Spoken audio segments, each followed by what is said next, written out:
Hello दोस्तों, welcome back. And आज हम डिस्कस करेंगे एमाइल डर्कहाइम का जो थ्योरी है अपनी, जो one of the most important theories that he wrote है। It is about suicide. और ये एक इम्पॉर्टेंट थ्योरी क्यों बन जाती है? क्योंकि डर्कहाइम ने इसमें बात क्या करता है डर्कहाइम कि it is a sociological phenomena suicide. इसके पहले माना क्या गया था? इसके पहले मानते थे कि इसकी suicide is a psychological phenomena, कि आपकी साइकोलॉजी, दिमाग के अंदर कुछ ऐसे करंट आते हैं, आप सुसाइड करने के लिए मजबूर हो जाते हो। लेकिन डर्कहाइम कहने कि नहीं, इट इज़ नॉट साइकोलॉजिकल। यही डर्कहाइम की ब्यूटी भी है। डर्कहाइम ने बहुत सारे दुनिया भर के कॉन्सेप्ट्स, बाकी सब्जेक्ट के कॉन्सेप्ट्स उठाकर सोशोलॉजी में डाल दिए और उन्होंने बोला कि it is a sociological phenomena. ये सोशोलॉजिकल फिनोमेना प्रूव करने के लिए शुरू कैसे करते हैं? अगर आप ये थोड़ी कहानी जान लो तो कहानी समझनी सुसाइड की थ्योरी की बहुत ही आसान हो जाती है। ये इन्होंने किया क्या, यहाँ पे दो बातें ध्यान रखना कि इन्होंने बहुत सारा डेटा मंगवाया सुसाइड का अपने पड़ोसी मुल्कों से। एंड पड़ोसी मुल्कों से ऐसा नहीं मंगवाया कि सिर्फ और सिर्फ लेट्स से आप मुझे एक जगह का भेज दो, बेल्जियम का भेज दो या सिर्फ जर्मनी का। अक्रॉस यूरोप, इन्होंने अक्रॉस यूरोप डेटा मंगवाया। दैट मीन्स आप कह सकते हो कि स्पेशली, कि अगर देखा जाए कि कि स्पेस में अगर देखा जाए, स्पेस मतलब कि आसपास के इलाकों में स्पेस वर्ड यूज करते हैं ना उसके लिए, कि स्पेशली देखा जाए, स्पेशली भी सब जगह से डेटा आया था, काफ़ी वाइड स्प्रेड था। एंड दूसरा, ऐसा नहीं कि सिर्फ इन्होंने मंगवाया कि कुछ एक टाइम का, कि आप मुझे पिछले 1 साल का भेज दो या पिछले 2 साल का। इन्होंने पुराना डेटा मंगवाया, बहुत पुराना डेटा भी इन्होंने स्टडी किया। मतलब टेम्पोरली, टाइम में देखा जाए तो टाइम में भी इन्होंने सुसाइड का बहुत सारा डेटा स्टडी किया। तो स्पेशली भी इनकी स्टडी मानी गई कि काफ़ी वाइड है। टेम्पोरली भी मानी गई कि ऐसा नहीं कि सिर्फ अभी की बात कर रहे हैं। डेटा में उठा के चेक किया, इन्होंने बताया कि देखो कि वेरियस सोसाइटीज़ में इन्होंने सोसाइटीज़ कंपेयर करी। और अब यहाँ पे ये बात बताते हैं कि कहते हैं लेट्स से अगर सोसाइटी को हम डिवाइड कर दें, कि लेट्स से एक हो सकते हैं कि ज्यूज़, है ना, जूस होते हैं जो, एक हो सकते हैं लेट्स से जो सोसाइटी हो सकती है कैथोलिक। कैथोलिक में भी कहते हैं, अगर देखें दो तरह के, एक प्रोटेस्टेंट जो धर्म को मानते हैं, और एक सॉरी क्रिश्चियनिटी में दो तरह के हो सकते हैं, एक प्रोटेस्टेंट और एक कैथोलिक। तो ऐसे बहुत तरह से ये तोड़ के देखते हैं कि अब लेट्स से लोग दो तरह से हो सकते हैं, मेन एंड विमेन। मेन दो तरह से आगे हो सकते हैं कि मैरिड, अनमैरिड। तो इस तरह ये बहुत तरह से सोसाइटी को एनालाइज चाहते हैं करना। एंड देन ये देखते हैं कि किसमें कितना सुसाइड का रेट चल रहा है। ठीक है, जैसे इन्होंने देखा कि प्रोटेस्टेंट अनमैरिड, मैं आपको एग्जांपल लेके बता रहा हूँ, प्रोटेस्टेंट अनमैरिड लोगों में सुसाइड का रेट ज़्यादा था as compare to Catholic married. और वो कहते हैं कि अगर मैं टाइम में देखता रहूँ, अगर मैं टाइम में झांक के देखूँ पिछले सालों में, तो लेट्स से जो ये प्रोटेस्टेंट अनमैरिड जो लोग थे, प्रोटेस्टेंट अनमैरिड, इनमें लेट्स से मान के चलो, ऐसे मैं आपको नंबर ले रहा हूँ कि मान लो 4% लोग सुसाइड करते हैं। कहते जब मर्जी उठा के देखो हिस्ट्री में 4% लोगों ने सुसाइड किया ही होगा। तो यही इनकी थ्योरी है कि इसका मतलब ये एक सोसाइटी का फिनोमेना है ये। ठीक है, ये it is a sociological phenomena. ऐसा नहीं है कि किसी किसी के दिमाग में कुछ करंट आएगा वो जाके सुसाइड कर लेगा, नहीं। कहते सोसाइटी में ही ऐसे फीचर्स हैं, कुछ सोसाइटी में ही ऐसे कुछ आपके, उनको क्या बोलते हैं, ये सोशल करंट्स हैं जो इसको सुसाइड को एक क्या बनाते हैं, बहुत ही इंपॉर्टेंट जो इनका वर्ड है, दैट इज व्हाट, सुसाइड को सोशल फैक्ट बनाते हैं। तो ये बात क्लियर है ये वाली, कि suicide is a social fact because the rate of suicide in various societies it is fairly constant. तो इसी पे बात करेंगे, आपको मैं फटाफट क्विकली समझाता हूँ आगे, कि छोटा सा टॉपिक अगेन। तो सुसाइड के बारे में एक पहले डेफिनेशन जाननी जरूरी है कि किस चीज को सुसाइड माना गया।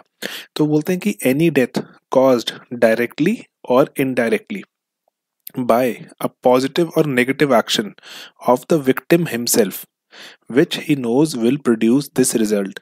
वो कह रहे हैं कि किसी भी तरह का एक्शन, चाहे वो डायरेक्ट हो, चाहे उस एक्शन को करने से या उस एक्शन के एक किसी प्रभाव से, या इनडायरेक्टली, कि आपको पता है कि विक्टिम को पता है कि ऐसा करने से उसकी जान जा सकती है, will produce this result, this मतलब डेथ, कि ऐसा हो सकता है। जैसे फॉर एग्जांपल डायरेक्टली क्या हो सकता है कि बिल्डिंग से कूद गया कोई इंसान, पता है भाई बिल्डिंग से कूद गया तो दैट इज इट। इनडायरेक्टली क्या हो सकता है? इनडायरेक्टली का मतलब कि लेट्स से कि अपनी आपने जो किसी बिल्डिंग में आग लगी हुई है, उस बिल्डिंग में घुस गए, है ना, किसी बिल्डिंग में आग लगी है, उस बिल्डिंग में आप एंटर कर जाओ तो वो भी सुसाइड ही माना जाएगा। तो डायरेक्ट इनडायरेक्टली है कि बिल्डिंग में से कुछ नहीं हुआ, लेकिन बिल्डिंग से आप जैसे वहां पर आप चले गए एक जगह पर जहां पर where there was danger, let's say कि गाड़ी तेज चलाना इट इज इनडायरेक्ट। आपको पता है कि ऐसा करने से यू माइट बी हार्म्ड, गाड़ी तेज चला रहे हो, एक लेट्स से सामने से ट्रेन आ रही है आपको, लेकिन फटाफट क्रॉस करना है उसको, आपको वो जो ट्रैक क्रॉस कर रहा है, आप फटाफट से भाग के ट्रैक क्रॉस करते हो, रेल जो लाइन है क्रॉस करने के ट्राई करो, तो आपको पता है कि उससे जान जा सकती है। तो वो इनडायरेक्टली चीजें हैं वो सभी, ठीक है। पॉजिटिव नेगेटिव एक्शन क्या होता है? पॉजिटिव एक्शन उस एक्शन को बोलते हैं, वो वाली सिंपल सी बात है वैसे, कि जो आपको पता है कि ऐसा करने से जान चली जाएगी, ठीक है, ओके। जैसे कि अगर मैं बोलूं कि अगर मैं अपने ऊपर कैरोसिन डाल लूं और आग लगा लूं तो जान चली जाएगी, जहर खा लूं जान चली जाएगी, पॉजिटिव एक्शन है। नेगेटिव एक्शन क्या होता है? नेगेटिव एक्शन का मतलब होता है कि ये मैं नहीं करूंगा, अगर मैं ये नहीं करूंगा तो मेरी जान चली जाएगी। फॉर एग्जाम्पल लेट्स से मुझे एस्थमा का अटैक आया और मैं दवाई नहीं खाता तो इट माइट किल मी, ठीक है। और लेट्स से कि मेरे को अगर मुझे लेट्स से वो ऑक्सीजन की सप्लाई चाहिए, मेरे को कोई प्रॉब्लम है, डिजीज है और मैं ऑक्सीजन की सप्लाई नहीं लेता तो it is a negative action. तो मैं काम नहीं कर रहा हूँ, मुझे करना चाहिए था तो मैं, ठीक है। तो getting it positive negative action में फ़र्क, इतना डिटेल में जाने की जरूरत नहीं, कोई नहीं पूछेगा आपसे, मैं आपको सिर्फ समझाने के लिए बता रहा हूँ। तो यहाँ पे ये डेफिनेशन देखो अगर, तो इसको मैं हटा रहा हूँ, डेथ कॉज डायरेक्टली या इनडायरेक्टली, एंड कौन से एक्शन से? पॉजिटिव या negative action of the victim himself which he knows will produce this result, ठीक है जी, ओके। चलो और आई एम सॉरी मेरा थोड़ा गला खराब है आज, लेकिन मैंने को था कि लेक्चर खत्म करने ही करने हैं, हम थोड़ा रैपिडली चलेंगे। एंड इसमें डरखाइम की जो स्टडी करी सुसाइड की, ये बहुत फेमस स्टडी क्यों है? क्योंकि इसमें डरखाइम ने कुछ स्पेसिफिक मेथड्स यूज किए हैं। जैसे यहाँ पे देखते हैं हम, जैसे मल्टीवेरिएट एनालिसिस क्या होता है? जैसे कि आपने मल्टीपल वेरिएबल्स लिए, बहुत सारे वेरिएबल्स लिए, जैसे एक वेरिएबल ले लिया आपने किसी का रिलीजन, एक वेरिएबल ले लिया आपने किसी का जेंडर, एक वेरिएबल लेट्स से प्लेस, आपने इन मल्टीपल वेरिएबल्स के बीच में एनालिसिस करके चेक किया कि कितना कोरिलेशन है।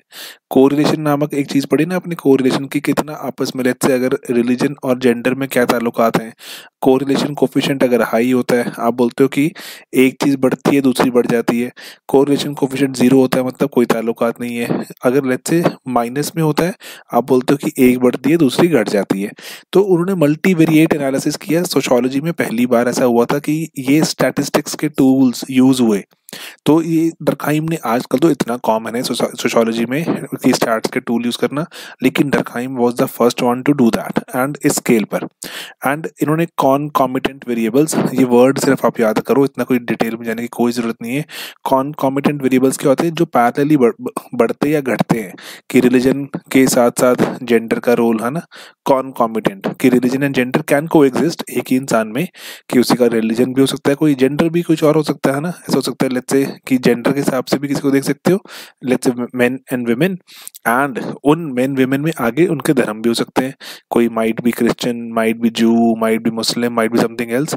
तो कॉन्कॉमिटेंट वेरिएबल्स की जो पैरेलली एग्जिस्ट करते हैं एंड कैसे वो वेरी करते हैं, एंड देन सर्वेज यूज किए एक्सटेंसिवली, सर्वे इतने कॉमन नहीं थे तब, तो सर्वे यूज किए उन्होंने। तो इसीलिए साइंटिफिक स्टडी, इसीलिए बोलते हैं कि डरखाइम इज अ पॉजिटिविस्ट, कि काफी ज्यादा प्रभावित है ये किससे? नेचुरल साइंसेस से, कि नेचुरल साइंसेस में यूज होते हैं सब तरीके ये वाले, तो वो सब तरीके यूज किए उन्होंने अपनी स्टडीज में, ठीक है दोस्तों। तो ये बात मत भूलना, एक तो ये डेफिनेशन मत भूलना, बहुत ही इंपॉर्टेंट है। रिलीजन की आएगी डेफिनेशन, वो भी पढ़ेंगे हम ढंग से, DOL की डेफिनेशन, ये वो एक एक चीज की, डरखाइम में सोशल फैक्ट, ये वो सब की डेफिनेशन दी है।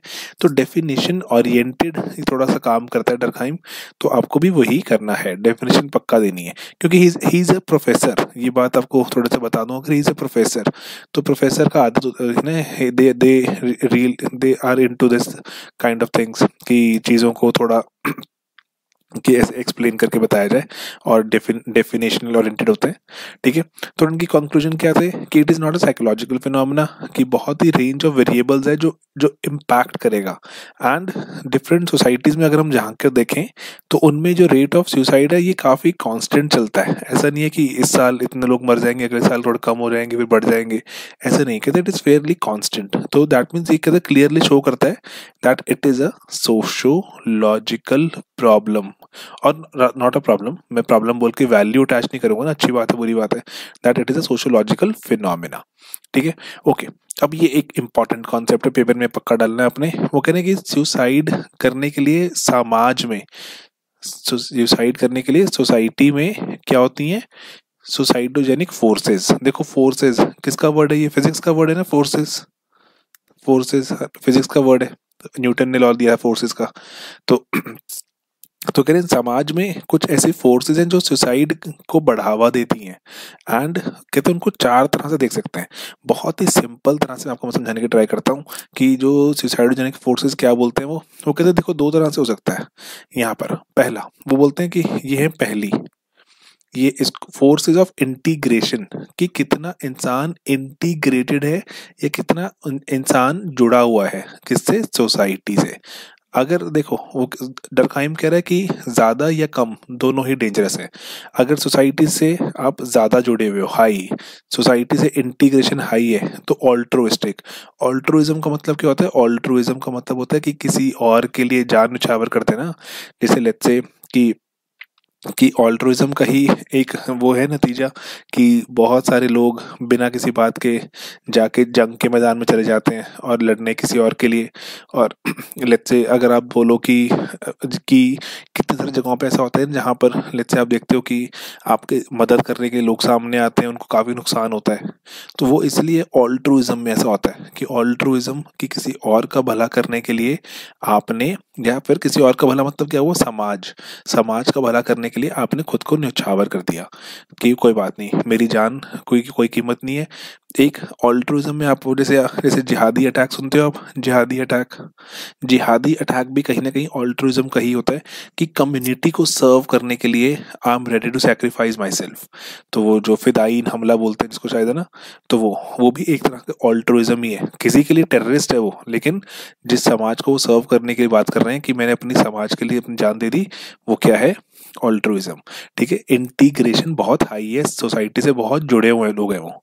एंड देन है लो। लो का मतलब कि कोई मुझे परवाह नहीं, सोसाइटी की जो करती है, जो करती ना करे। तो इसलिए सोसाइटी से अगर इंटीग्रेशन लो होगी तो क्या बोलते हैं उसको, ईगोइस्टिक, कि मेरे को जो करना है वो मैं करूं। और अकॉर्डिंगली ईगोइज्म एक वर्ड ही ऐसा है, ईगो, ईगो का मतलब होता है आई, कि मतलब सब कुछ मेरे मेरे लिए है। इफ देर इज कि सोसाइटी मेरे से जुड़ी हुई ही नहीं है, सोसाइटी मेरे बारे में ना सोचती है ना कुछ करती है, मुझे कोई परवाह नहीं सोसाइटी से। कहता अगर आप ऐसा फील करना शुरू कर दोगे, डरखाइम कहता है, तो भी सुसाइडल हो जाओगे, सुसाइडोजेनिक फोर्सेस काम करेंगी, ठीक है। बात समझे वाली। सोसाइटी से कितने जुड़े हुए हो, ज़्यादा जुड़े हो तो भी कहते खुद को मारने की टेंडेंसी बढ़ जाती है, कम जुड़े हो तो भी खुद को मारने की टेंडेंसी बढ़ जाती है। ज़्यादा जुड़े जुड़े होने में क्यों बढ़ जाएंगी, क्योंकि यहाँ पर वो कहते हैं ऑल्ट्रुइज्म में औरों पे खुद को न्यौछावर कर दोगे आप। दूसरे लो में आपको लगेगा कोई आपकी परवाह नहीं करता, कोई नोबडी केयर्स फॉर यू, तो अकॉर्डिंगली ईगोइस्टिक होकर खुद के बारे में सोचते हुए सिर्फ यू विल डाई, ठीक है। तो एक ये देखो, ये यहाँ पे मैं थोड़ा थोड़ा सा क्लियर कर दूं, ये यू विल नहीं बोलता, Durkheim never says you will die और you will commit suicide. Durkheim explain करने की ट्राई करता है, सिर्फ ये विल की बात नहीं करता। Durkheim is only trying to explain कि लोग सुसाइड क्यों करते होंगे। वो कह रहा है या तो समाज से ज़्यादा इंटीग्रेट हो जाते हैं तो, या कम होते हैं तो, ठीक है। दूसरी फोर्सेज जो आ रही हैं ये है फोर्सेस ऑफ रेगुलेशन, कि समाज आपको कितना रेगुलेट करता है। रेगुलेट मतलब आपके एक्शंस को कितना वो कंट्रोल करने की ट्राई करता है। तो रेगुलेशन में अगेन हाई, वो कह रहा है अगर समाज आपको बहुत ज़्यादा रेगुलेट करता है, ये करो और ये मत करो, तो अब तो फेट, फेट सुना आपने, फेट क्या होती है, फेट इज़ योर किस्मत, किस्मत। तो कहता है आपको क्या लगेगा फिर, आपको यू विल फील कि सब कुछ ही किस्मत, जो मेरी किस्मत में ही लिखा है ये रेगुलेट होना, तो यू माइट किल योरसेल्फ। तो आप क्या बन जाओगे, फेटलिस्टिक। कि उसको फेटलिस्टिक सुसाइड बोलता है वो, कि आपको लगता है कि सब कुछ ही आपकी किस्मत, आपकी फेट इज डिसाइडेड, तो let me and my life. जैसे ये सुसाइड बहुत ज़्यादा देखे जाते थे, आजकल तो इतने नहीं होते ये स्लेव सोसाइटी में, क्योंकि स्लेव को लगता था कि there is just no escape at all, कि वो अगर स्लेव पैदा हुआ उसको स्लेव ही मरना पड़ेगा, तो इससे बेटर है कि क्या ये ज़िंदगी जीनी, तो लेट अस किल आवरसेल्व्स। तो बहुत सारे जैसे ना, जब जब वो अफ्रीका से बहुत सारे स्लेव लेके जाते थे अमेरिका में, तो बहुत सारे स्लेव रास्ते में किश्तियों से छलांग लगाते थे सी में, और खुद को मार लेते हैं कि स्लेव ही रहना जिंदगी भर, तो इससे बेटर है मर जाओ, क्योंकि फेट, हमारी किस्मत ही यही है। ओके, जैसे आपने सुना होगा रिसेंटली एक केस था, रोहित वेमुला केस।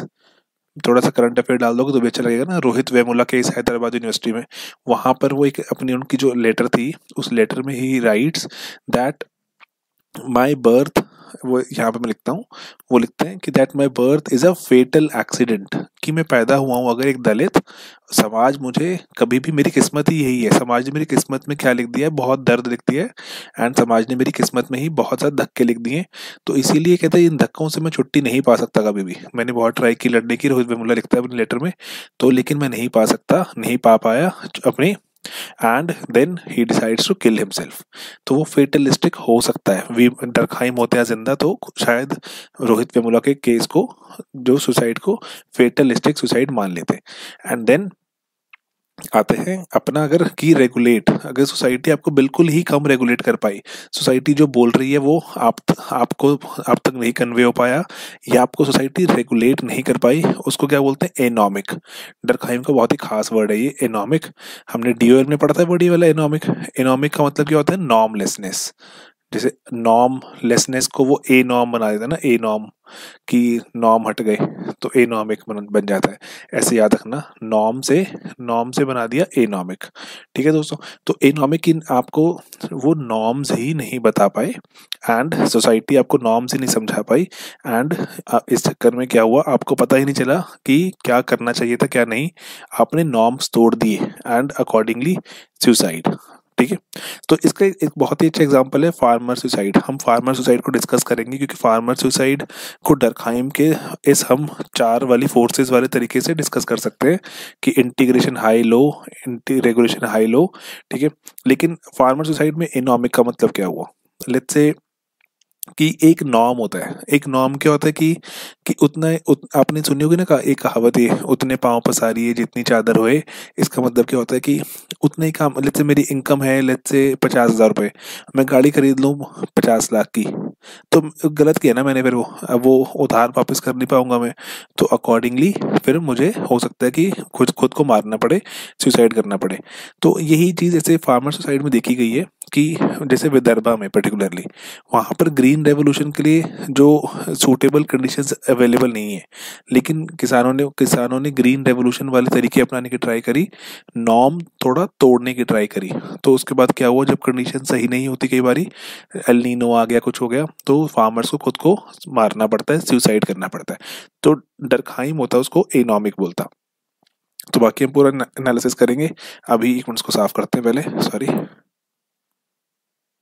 हाँ जी, तो डरखाइम की 4 फोर्सेस कौन सी हैं, इंटीग्रेशन में हाई लो, ठीक है, रेगुलेशन में हाई लो, ये याद रखना हमेशा, बहुत सिंपल मैकेनिज्म है।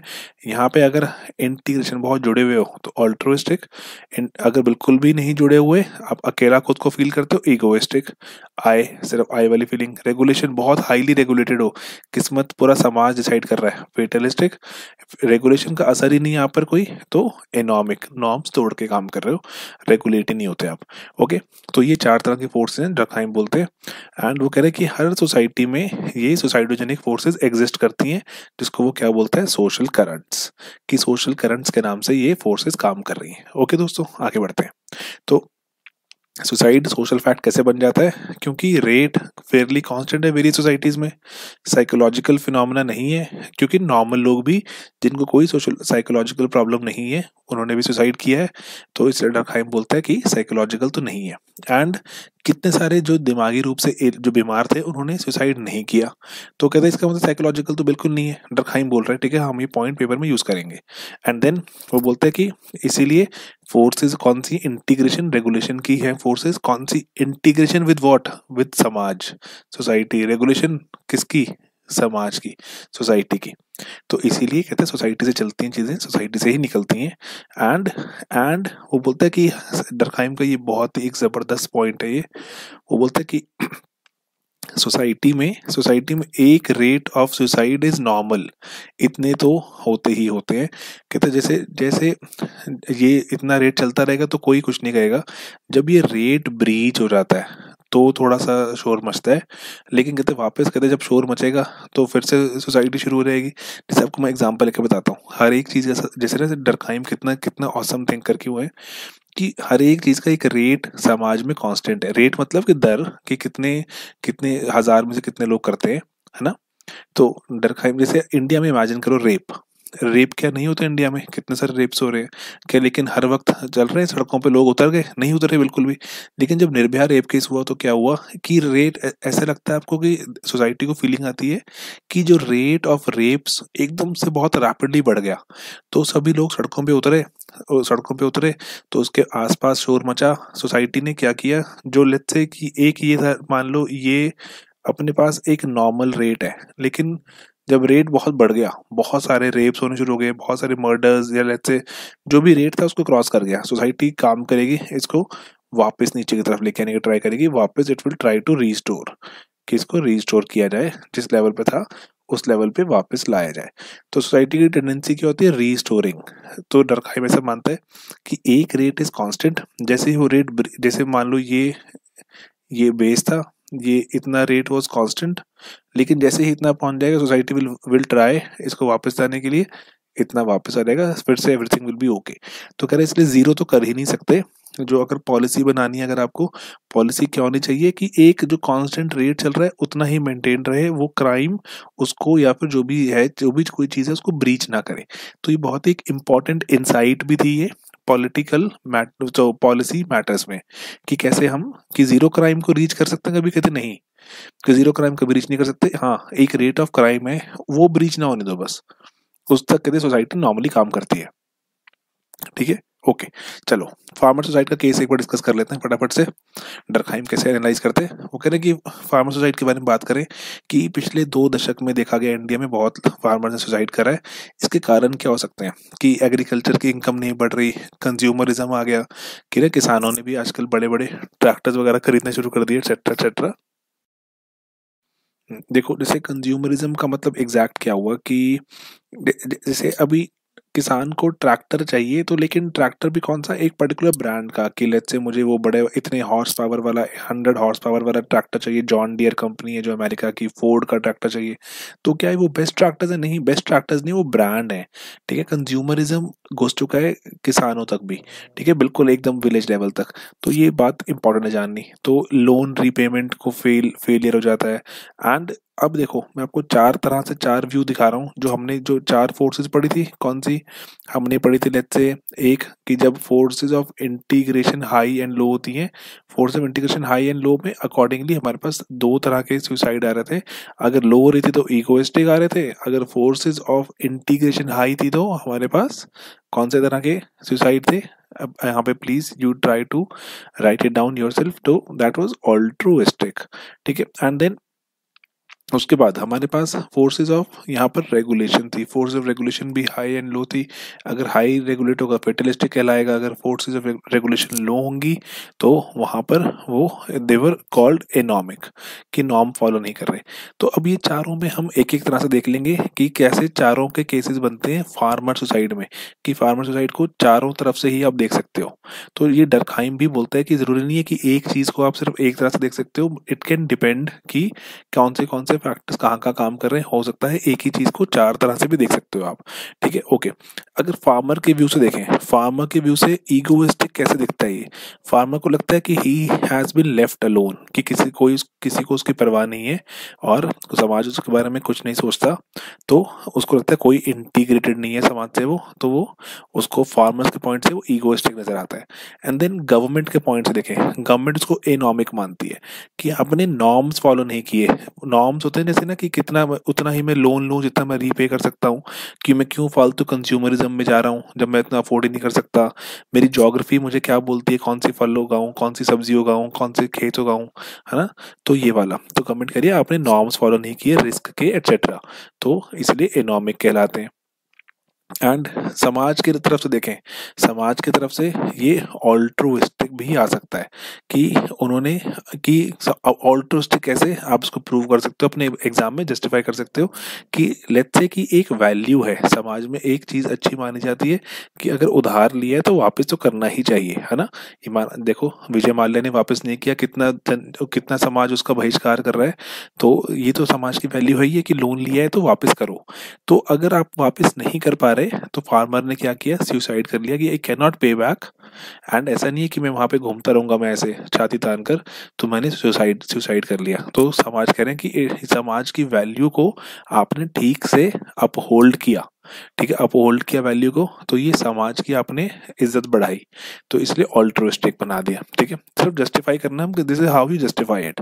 एंड देन लेंडर के पर्सपेक्टिव से क्या था, फेटलिस्टिक।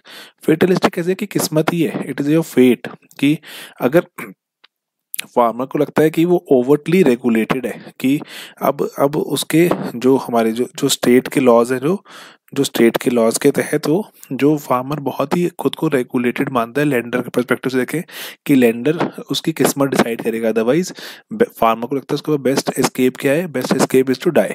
तो लेंडर के पर्सपेक्टिव से it comes to be seen as fatalistic, कि उसकी फेट इज डिसाइडेड, ठीक है दोस्तों। तो ये था अपने पास एक छोटा सा टॉपिक जो सुसाइड का, रिलीजन कवर करेंगे। तो अगर आप चाहते हो तो मैं quickly I can just quickly run you through the topic of suicide. कि पहली बात तो क्या थी, डेफिनेशन देखी हमने, एंड देन हमने बताया कि कैसे पॉजिटिविज्म में डाल सकते हो आप, कि डर्कहाइम ने किस तरह से पॉजिटिविज्म यूज करते हुए ये थ्योरी बनाई, एंड देन कुछ कंक्लूजन्स निकाले डर्कहाइम ने। सोसाइडोजेनिक फोर्सेस की बात करते हैं, इंटीग्रेशन में हाई लो, रेगुलेशन में हाई लो, ठीक है जी, एंड कुछ रेट कांस्टेंट हर जगह। सुसाइड सोशल फैक्ट कैसे बनता है हमने तब वो देखा, सोशल फैक्ट क्यों बनता है, 2-4 पॉइंट लिखे वहां पर। एंड देन फार्मर सुसाइड का केस हमने देखा वेरियस पॉइंट ऑफ व्यू से, फार्मर के पॉइंट ऑफ व्यू से, सरकार के, सोसाइटी के, एंड लेंडर्स के जिसने उधार दिया हुआ है, ठीक है दोस्तों। तो अपना नेक्स्ट टॉपिक रिलीजन शुरू करेंगे हम, and stay tuned, thank you.